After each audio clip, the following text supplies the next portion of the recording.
Okay. Okay. Hi, Dr. Amadi. So this is my dad, and I'm going to be interviewing him for the assignment. You want to give an introduction, Dad? Sure. Hi, Dr. Money. My name is Mike Lopez. I am 52 years old. I'm originally from South Texas, but I have grown up and lived in Houston for, man, about 45, 46 years now. And so I'm married with three children. I have a 23-year-old son, a 21-year-old son, and then my daughter, Morgan, who is 19 years old and your student. I am uh, Mexican American, and for a living, my wife and I own a custom swimming pool company where we design, build, service, and clean swimming pools. Uh, and we've had that business for 18 years now.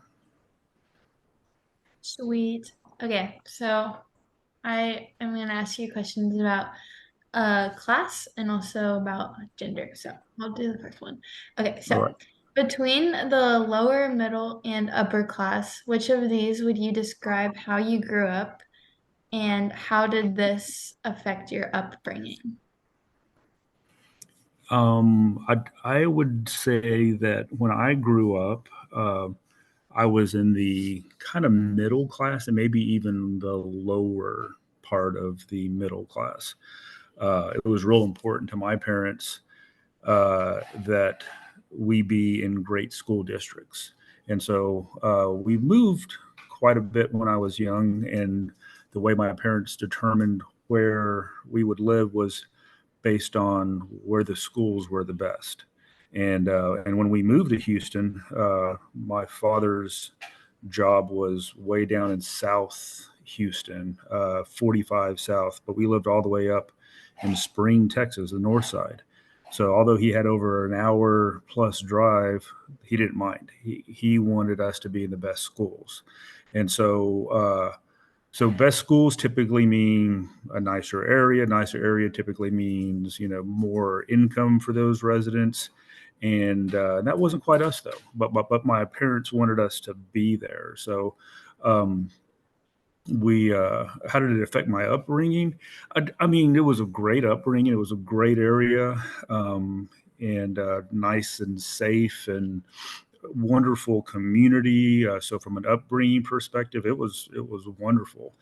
Um, but it was a little different because we weren't quite the same income level as everybody else. We lived in a nice home, but it was in one of the smaller subdivisions with some of the smaller homes, and and it was not a problem. But being a young male, I could tell that things were a little bit different. My friends' houses were a little nicer, and when we got to that age, my friends' cars were a little bit nicer. And it didn't affect me, but I was aware of it, and it just kind of made me want to work harder to achieve what my parents were trying to achieve for us and to achieve what my friends' parents had. So I guess that was the biggest way. It was actually kind of motivational in a way, and so that was my upbringing. Awesome. Okay, next question. Did growing up in the lower middle class affect the way you thought about yourself? Um, I don't not so much the way I thought about myself, but like I mentioned earlier, I just knew that there was a disparity there from where we were and the people in my subdivision compared to all the other subdivisions around us. So I guess I can say I thought that, well, man, I'm just not quite, or we're just not quite. I'm sorry, my dog just sneezed. I apologize. But I guess I could say, my friends and I, we thought, well, hey, it is what it is, and but we just knew that things were just a little bit different. So we didn't think of ourselves as less than, but we knew from an income perspective, from a monetary perspective, from the type of house that we lived in, things were just a little different. So I didn't think of myself as less than, but I just, once again, it just gave me motivation to want to work hard and want to do good in school and want to do better for myself when it was time for me to go to college and start my life and start my family. Right. Okay. Third question. How do you think being a part of the lower middle class affected the way you raised your children?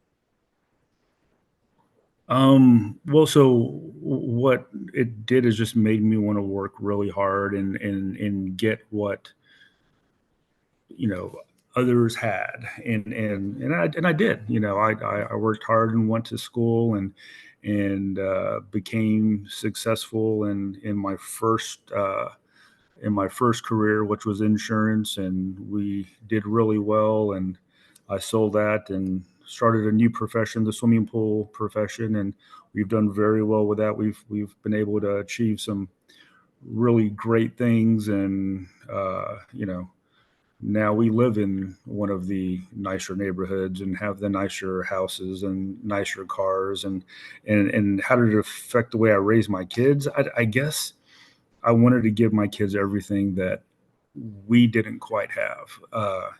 And and honestly, I thought in doing so, okay, well, finally that they're gonna have what I didn't have. They're not gonna feel the way I felt. But then looking back, I almost think sometimes it's a little bit of a disservice. We were able to provide a lot for you and for your brothers, and I wonder sometimes, and we will see if the fire that I have in my belly to really, I don't know, work hard and try to get what I'm getting. I'm getting emotional, but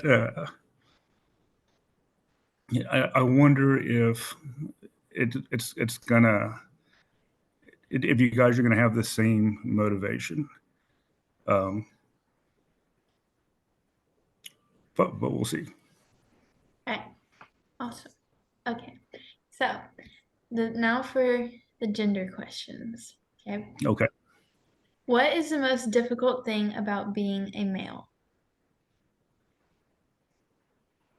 About being a male, the difficult thing about being a male. Um, Honestly, I don't think it's difficult being a male. I think as a male, I do think that things are better, but I don't think they're equal. And so, being a male, I think it comes with some privileges and uh, some, but I just don't. I think females have it a little more difficult from a business perspective and a culture perspective, and especially, I mean, things have changed a lot here recently, but it used to be, oh well, you can only be a teacher or you can only be a nurse, and things are quite different than that. But um, um, it's still there. It's not 100% different.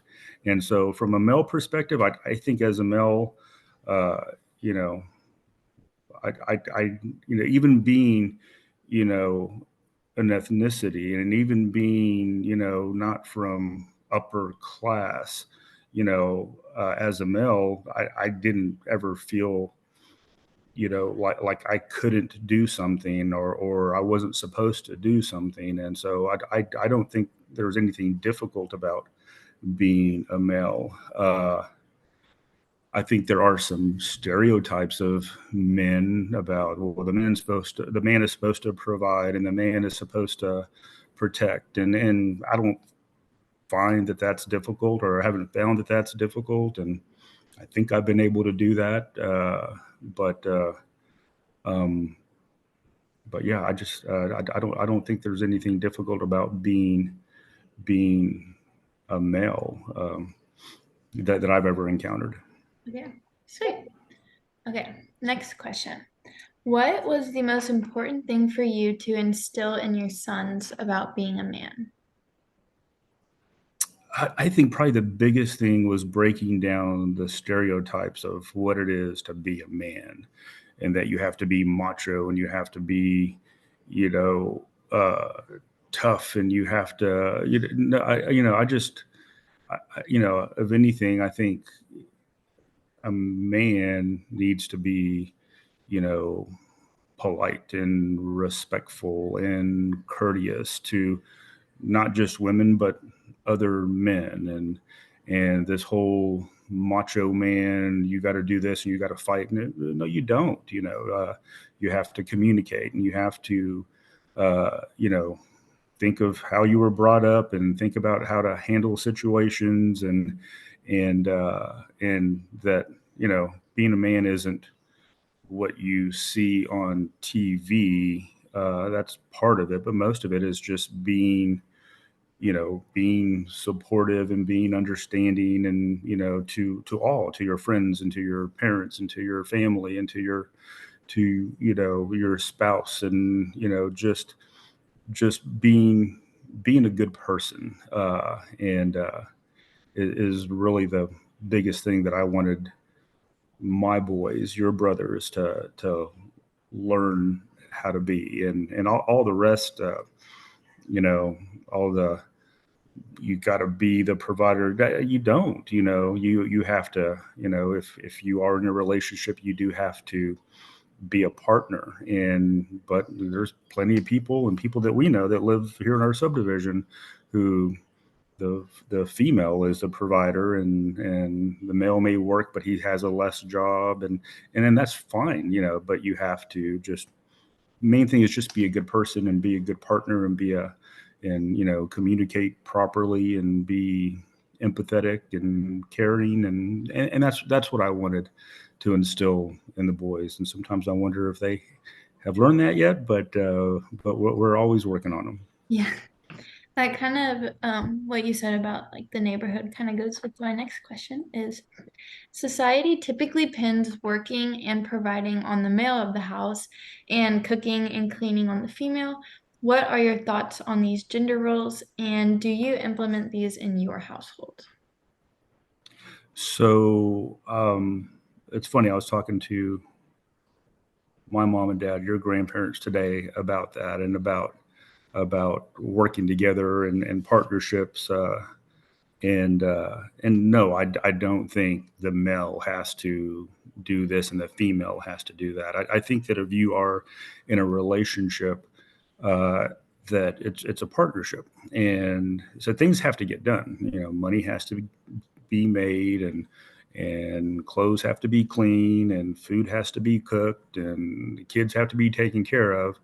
But I don't think it's you have to do this and I have to do that. It has to be done, and and a good partnership is understanding that, okay, if let's put numbers to it. If cleaning the house, has to be done, and well, 100% of it has to be done, but it doesn't mean that 50% is you and 50% is me. It's sometimes your mom will do 70% of the work and I'll do 30, and then I'll do 70% somewhere else and she'll do 30. But at the end, it all has to be 100%. So um um but yeah, as far as gender roles and stuff, the way it worked out is, you know, your mom was able to stay home and take care of the kids, but that wasn't a role. That was something that, as partners, we decided that's what we wanted for our kids. We wanted somebody to be home to take care of them and take them to school and cook lunches and be home when the bus arrived, and it just so happened that I was the one who financially was able to support the family. So your mom stayed home. But if the tables had been turned, then I would have been a Mr. Mom, and I would have loved that. And I don't know if you guys would have liked that, but yeah, no, but it's just nowadays, I don't think it's that big a deal. And whether it's just the money has to be made, and then sometimes people can't make all the money, and so they need their spouse to join in, so you need 100%, on that as well. If one spouse can't quite pay all the bills and do everything that the family wants to do, then the other spouse has to jump in and work. And so it just has to be a partnership, and everybody has to do what they need to do to make the family work. And but then, I think part of being a man is also understanding that, hey, just because I'm the one that's working and making the money for the family doesn't mean that I walk in the house and I've worked all day, I'm not doing anything. No, no, that's just not the way it is. I got to jump in and I got to help out where needed, and vice versa. Sometimes I need help at work, and your mom comes to work and helps out. So, but does that answer your question? Yeah, it does. No, yeah. And I think that's very true. Like I've grown up seeing that like lived out. So it's been cool to watch. Well, good. Well, thank you for answering my questions. And You are welcome. And I'm sorry I got emotional, but hey, let me go back to that real quick. But yeah, I don't know why I got emotional of that, but my biggest thing that I want for you guys is to be happy and to be successful. And for me, I think part of my success was the way I grew up. And so you guys were able to grow up different than me and my brother, my sister, Uncle Rob, and Aunt Lori, and which is awesome. But I sometimes wonder if you guys are going to have that same fire that I did. That's what made, if I can call myself successful, that's what made me successful. Um, and and I just hope that where that you guys get that fire. I mean, to go out and do your best, and and and I know you will. I know you will. But that's one of the things that I'm like, man, did I give them too much? Do they appreciate it? Not that I need you guys to appreciate it. That's not y'all's job, but do they realize what